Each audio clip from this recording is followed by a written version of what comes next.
पूरे जगह को आग लगाया गया है, ये आग लगी नहीं है। लेकिन आप आग क्यों लगाई, इसका कारण ढूंढना आप जरूरी। तो रेलवे का पूरा स्टाफ है, उनको सिर्फ कहा गया था कि बादली पानी और ये आप तैयार रखना, और काम भी बंद था। वहाँ पे आग लग रही है तो बीच में ट्रांसफार्मर है, वहाँ पे आग रोक रही है, वापस ट्रांसफार्मर छोड़ के वापस आग लग रही है। काफी सारे झाड़ जो है वो कटर से कट किए गए हैं। फायर होने दो, महापालिका होने दो या रेलवे प्रशासन, ये सब लोगों ने संगम मत करके ये विषय को दबाने की कोशिश की है। लेकिन हम ये विषय को दबने देंगे नहीं, क्योंकि फायर ने जो रिपोर्ट दिया है वो झूठा है।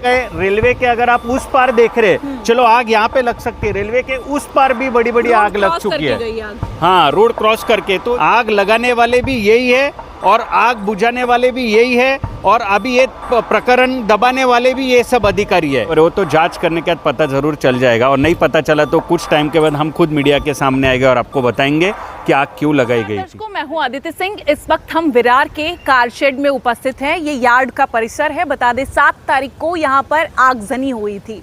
यहाँ पर जो आग लगी हुई थी उस पर संशय उपस्थित हो रहा है। ना सिर्फ 7 तारीख को बल्कि उसके पहले भी आग लगती रही है यार्ड में, लेकिन वो आग छोटी होती थी। लेकिन 7 तारीख को जो आग लगी वो बड़े पैमाने पर लगी, जिसके चलते यहाँ आसपास के परिसर में जो सोसाइटीज़ है वहाँ पर दिखाई दिया आग जब, तो लोगों ने फायर ब्रिगेड को कॉल करके बुलाया। अग्निशमन दल के लोग यहाँ पर उपस्थित हुए। आग बड़ी होने के नाते यहाँ पर 8 घंटे तकरीबन अग्निशमन दल के जवान उपस्थित रहे। आग पर काबू पाया जा सका, लेकिन जो रिपोर्ट अग्निशमन दल की ओर से पेश की गई उस पर संशय है। साथ ही साथ यार्ड के प्रेमाइसिस में जो आग लगती रही वो आग क्यों लगी, वो आग लगी या लगाई गई, इस पर संशय है। और इसी के साथ जो यहाँ पर ये पेड़ देख पा रहे हैं आप, ये पेड़ जले हुए हैं। पेड़ कई सारे ऐसे हैं जो काटे गए हैं, जिसके चलते वृक्ष प्राधिकरण पर भी सवाल उपस्थित हो रहा है कि आखिर इन्हें परमिशन किस आधार पर दिया गया। हालांकि वृक्ष प्राधिकरण की ओर से ये कहना है कि किसी भी तरह की परमिशन यार्ड की ओर से नहीं ली गई थी पेड़ों की कटाई की। इस विषय पर हमसे बात करने के लिए प्रहार से पालघर के जिलाध्यक्ष हैं हितेश जाधव जी, उनसे बातचीत करते हैं और जानते क्या कुछ कहना है, क्या वजह है जिसके चलते इन 3 विभागों पर लगातार उंगलियां उठ रही है। सबसे पहले नमस्कार। क्या कहेंगे हितेश जी, जिस तरीके से यहाँ पर आग लगी 7 तारीख को? पहले मैं आपको बताना चाहता हूँ कि आग अगर आपने देखा रहेगा तो एमयू कारशेड जो है वहाँ से ही आग लगना चालू हुआ है। ठीक है, अगर वहाँ पे आग लग रही है तो बीच में ट्रांसफार्मर है, वहाँ पे आग रोक रही है, वापस ट्रांसफार्मर छोड़ के वापस आग लग रही है। और ऐसा देखा गया तो एमयू कारशेड को पूरे जगह को आग लगाया गया है, ये आग लगी नहीं है। और जब मैंने ये चीज़ की पूरी जानकारी ली तब मुझे पता चला कि सबसे पहला फ़ोन ये जब आग बड़े पैमाने पे गई तब राम बाबू शर्मा करके यहाँ पे सोसाइटी में एक व्यक्ति है, उन्होंने फ़ोन किया और फायर ब्रिगेड को बुलाया गया।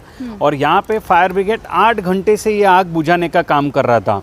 तो इसमें प्रश्न इसलिए मैं उपस्थित होना चाहता है कि जब आग लगी तो सबसे पहला कि रेलवे के अधिकारी ने वृक्ष प्राधिकरण की कोई भी परवानगी नहीं ली झाड़ कट करने के लिए। आग तो लगी, वो एक बाजू में अपन रखते हैं, आप अगर देखेंगे तो काफ़ी सारे झाड़ जो है वो कटर से कट किए गए हैं। उसके बाद में दूसरा प्रश्न ये है कि जब आग लग गई तो आग बीच में लग रही है, बीच में छोड़ रहे, बीच में आग लग रही है। और यही आग लगने के कारण हमारे पास जो फायर ब्रिगेड ने जो रिपोर्ट दिया है उसमें क्लीन लिखा है कि गौताला आग लगलेली है। लेकिन आप यहाँ पे देखना चाहते हैं कि किस तरीके से सीसीटीवी कैमरा होने दो या जो ये वायर है विद्युत के, ये सब वायर जल के खाक हो चुका है। लेकिन फायर ब्रिगेड ने भी उनके रिपोर्ट में ये ऐसा कुछ लिखा नहीं है। और मुझे जो जानकारी मिली है सूत्रों के अनुसार, तो उस दिन जो रेलवे का पूरा स्टाफ है उनको सिर्फ कहा गया था कि बादली पानी और ये आप तैयार रखना, और काम भी बंद था और ये आग लगाई चुकी है। अच्छा, तो आप ये मानते नहीं बल्कि इसको सिद्ध कर रहे हैं कि आग लगी नहीं, लगाई गई थी? जरूर लगाई गई थी। इसके लिए हमने अभी कई पहलू हैं, कई वजह हैं, बहुत सारी वजह है। क्योंकि आप अगर देखना चाहेंगे तो आज नारियल की झाड़ ये जल के खाक हो गया है। उसके बाद में अगर आगे आप देखेंगे तो लोखंड और ये सब जल के खाक हो गया है। तो ये आग जानबूझ के लगाई गई है। लेकिन आप आग क्यों लगाई इसका कारण ढूंढना अब जरूरी है। इसलिए हमने खुद जीएम तक और डीआरएम को कंप्लेंट किया है और कहा है कि ये चीज़ की आप तहकीकात कीजिए और जो कोई संबंधित अधिकारी हो उन पे आप जल्द से जल्द कार्रवाई की जाए, क्योंकि आग लगाना और पर्यावरण नष्ट करना और जो कुछ इधर के पुरावे हैं वो भी नष्ट करना, ये सबसे बड़ी गलत बात है। तो इस पर आप कार्रवाई की मांग कर रहे हैं? ज़रूर कर रहे हैं, मैंने पत्र भी लिखा है और इस पे कार्रवाई होने तक हम शांत नहीं बैठने वाले। मैंने महापालिका को 4 दिन पहले ही बुमकर सर से कहा कि आप रुष्य प्राधिकरण जो इन्होंने कोई भी परवानगी नहीं लेते हुए अगर कट किया है तो पहला गुना उधर दाखिल कीजिए। तो उन्होंने कहा हम तुरंत इस पे जांच करके कार्रवाई करेंगे। तो अग्निशमन दल भी यहाँ पर संशय के कटघरे में है, क्योंकि उन्होंने कहा गौताला आग लागली, यानी घास को आग लगा है सिर्फ। यहाँ पर तो वायर्स जले हुए हैं और पेड़ जले हुए हैं, ये सब कुछ रिपोर्ट नहीं किया गया है। ज़रूर हम इसमें तो मुझे लग रहा है फायर होने दो, महापालिका होने दो या रेलवे प्रशासन, ये सब लोगों ने संगम मत करके ये विषय को दबाने की कोशिश की है, लेकिन हम ये विषय को दबने देंगे नहीं, क्योंकि फायर ने जो रिपोर्ट दिया है वो झूठा है। उन्होंने कहा है गौताला आग लगी, लेकिन आप यहाँ पे देखना चाहते हैं कि ये पूरा खाक हो चुका है। तो गवत ही नहीं तो उसमें झाड़ आ गए, उसके बाद में नारियल के झाड़ आ गए, उसके बाद में वायर आ गए, सीसीटीवी कैमरा आ गए, लोखंड आ गए। रेलवे के अगर आप उस पार देख रहे, चलो आग यहाँ पे लग सकती है, रेलवे के उस पार भी बड़ी बड़ी आग लग चुकी है। हाँ, रोड क्रॉस करके। तो ये मुझे तो ऐसा लग रहा है आग लगाने वाले भी यही है और आग बुझाने वाले भी यही है और अभी ये प्रकरण दबाने वाले भी ये सब अधिकारी है। इसलिए इन पे जब तक कार्रवाई होती नहीं तब तक हम शांत नहीं बैठेंगे। सब कुछ साफ है, बस साफ ये नहीं हो पा रहा है कि आखिर ये आग लगाई क्यों गई। बराबर है, वो तो जांच करने के बाद पता जरूर चल जाएगा और नहीं पता चला तो कुछ टाइम के बाद हम खुद मीडिया के सामने आएंगे और आपको बताएंगे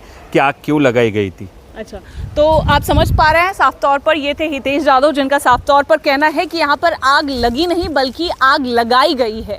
पर्यावरण को काफ़ी ज़्यादा चोट पहुँचा हुआ है, पर्यावरण को काफ़ी हानि हुई है और इसी के साथ आप देख पाएंगे आग लगी नहीं बल्कि लगाई गई है।